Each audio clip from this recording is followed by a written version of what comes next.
வந்திருக்கும் இளம் சாதனையாளர்களுக்கும் அவங்களுடைய பெற்றோர்களுக்கும் தமிழக வெற்றி கழகத்தினுடைய தோழர்களுக்கும் என் நெஞ்சில் குடியிருக்கும்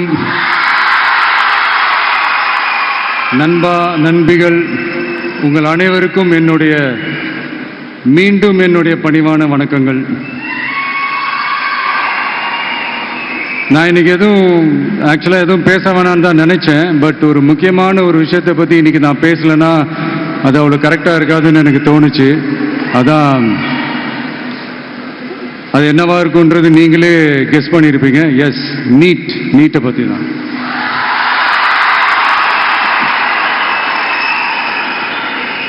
இந்த நீட்ன்றது பார்த்தீங்கன்னா நம்ம தமிழ்நாட்டில் இருக்கிற மாணவ மாணவிகள், குறிப்பாக கிராமப்புறத்தில் இருக்கிற ஏழை எளிய பிற்படுத்தப்பட்ட, மிகவும் பிற்படுத்தப்பட்ட மற்றும் தாழ்த்தப்பட்ட வகுப்பினை சேர்ந்த இந்த மாணவ மாணவிகள் எல்லாருமே ரொம்பவும் பாதிக்கப்படுறாங்கன்றது தான் ஒரு சத்தியமான ஒரு உண்மை. இந்த நீட்டை பற்றி ஒரு பிரச்சனையாக நான் பார்க்குறது என்னென்னா, ஒன்று இந்த நீட் இந்த மாநில உரிமைகளுக்கு எதிரானதாக இருக்குது. நீங்கள் 1975க்கு முன்னாலே பார்த்தீங்கன்னா இந்த கல்வி மாநில பட்டியலில் தான் இருந்துச்சு. உங்க எல்லாருக்குமே தெரிஞ்ச ஒரு விஷயந்தான். அதுக்கப்புறமா தான் அது ஒன்றிய அரசு வந்ததுக்கப்புறம் அது பொது பட்டியலில் அது சேர்த்தாங்க. எனக்கு தெரிஞ்சு அதுதான் ஒரு முதல் பிரச்சனையாக ஒன்று ஸ்டார்ட் ஆச்சு. ரெண்டாவது பார்த்தீங்கன்னா, ஒரே நாடு, ஒரே பாடத்திட்டங்கள், ஒரே தேர்வு. இது பேசிக்காகவே அந்த கல்வி கற்கும் அந்த நோக்கத்திற்கே ஒரு எதிரான ஒரு விஷயமா நான் அதை பார்க்குறேன்.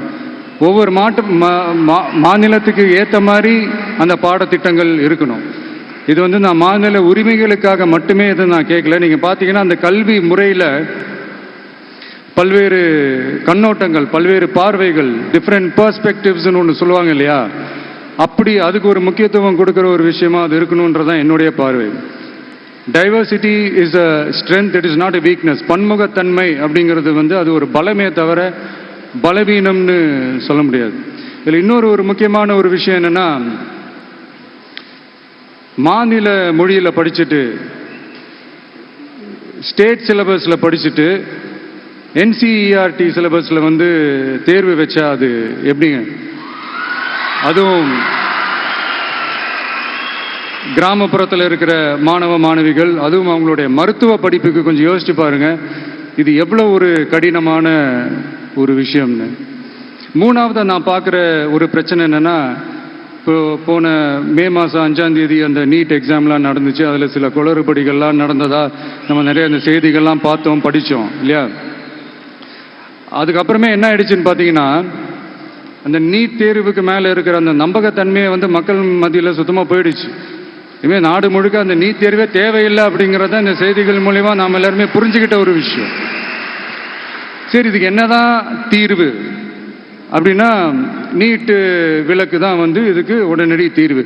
நீட்டு ரத்து கோரி தமிழக சட்டமன்றம் கொண்டு வந்திருக்கிற அந்த தீர்மானத்தை நான் மனப்பூர்வமாக வரவேற்கிறேன். இதுக்கு அந்த ஒன்றிய அரசு அந்த காலதாமதம்லாம் எதுவும் செய்யாமல் தமிழ்நாட்டு மக்கள் அவங்களுடைய உணர்வுகளுக்கு மதிப்பு கொடுத்து இதை சீக்கிரமாகவே இதை சால்வ் பண்ணணும் அப்படின்றதான் இங்கே நான் கேட்டுக்கிறேன். சரி, ஓகே, இதுக்கு நிரந்தர தீர்வு தான் என்ன அப்படின்னா, அந்த கல்வி பொது பட்டியலேருந்து மாநில பட்டியலுக்கு கொண்டு வரணும். ஒருவேளை அதில் ஏதாவது சிக்கல்கள் இருக்குது அப்படின்னா ஒரு இடைக்கால தீர்வாக இந்த இந்திய அரசியலமைப்பு சட்டத்தை திருத்தி ஒரு ஸ்பெஷல் கன்கரண்ட் லிஸ்ட், சிறப்பு பொது பட்டியல் அப்படின்னு ஒன்று உருவாக்கி அதில் கல்வி மற்றும் சுகாதாரத்தை அதில் சேர்க்கணும்.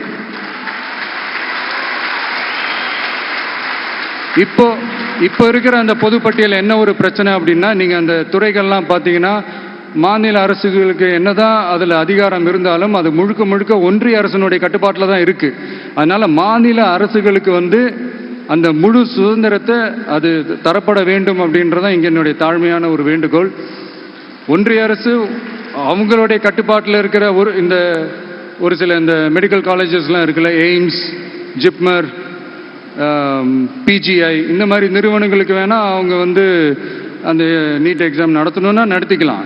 பட் இங்கே வந்து அந்த பிரச்சனை என்னன்னா, இது வந்து என்னுடைய ஒரு சஜஷன் தாங்க. இது நடக்குமா? உடனே நடக்காதுன்னு எனக்கு தெரியும். அப்படியே நடந்தாலும் அதை நடக்க விட மாட்டாங்கன்னு எனக்கு தெரியும். ஸோ அதனால் இந்த சந்தர்ப்பத்தில் என்னுடைய சஜஷனை வந்து உங்ககிட்ட அதை நான் பகிர்ந்துக்கணும்னு ஆசைப்பட்டேன். இதுதான் என்னுடைய தனிப்பட்ட ஒரு கருத்து நீட்டை பற்றி. ஸோ மற்றபடி வேறு ஒன்றும் இல்லை. வந்திருக்கிற என்னுடைய friends, learning is fun, education is celebration. ஜாலியாக படிங்க, ஸ்ட்ரெஸ் எல்லாம் எடுத்துக்காதீங்க. இந்த உலகம் ரொம்ப பெருசு, ரொம்ப ரொம்ப பெருசு. ஆப்பர்ச்சுனிட்டிஸ் அவ்வளோ இருக்கு, அவ்வளோ கொட்டி கிடக்கு. அதனால ஏதாவது 1-2 மிஸ் பண்ணாலும் எதுவும் ஃபீல் பண்ணிடாதீங்க. அப்படின்னா கடவுள் வந்து இன்னொரு ஒரு பெரிய ஆப்பர்ச்சுனிட்டி உங்களுக்காக வச்சுட்டு காத்துக்கிட்டு இருக்கிறாருன்னு அர்த்தம். அது என்னன்னு தேடி கண்டுபிடிங்க. கான்ஃபிடென்ட்டா இருங்க, நல்லதே நடக்கும். வெற்றி நிச்சயம், வெற்றி நிச்சயம். மீண்டும் சந்திக்கும் வரை நன்றி, வணக்கம்.